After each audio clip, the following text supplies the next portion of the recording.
A regular kept spoiling a show I was watching. I used to work in a comic shop, and we had a lot of regulars who would come in every week who I got to know fairly well. There was one guy who had mentioned he liked Stargate.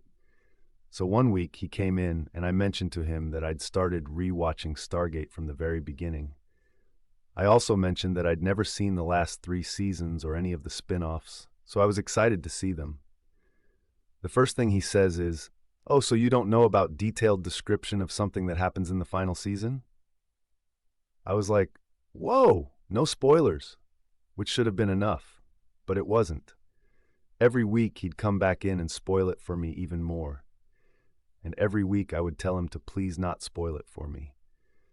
This went on for about 2 months.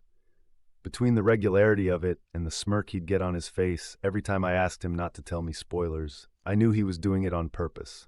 So one week, he came in and bought a big pile of comics he'd ordered. I waited for him to pay, and then, instead of bagging them up, I fanned them all out on the counter. You see, I read a lot of comics, especially back then. I read every new comic that was published by Marvel and DC, and then some, as they came out. So it just so happened that I had read every comic he had just purchased. I proceeded to point to each comic and spoil every single one. He didn't talk to me about Stargate after that.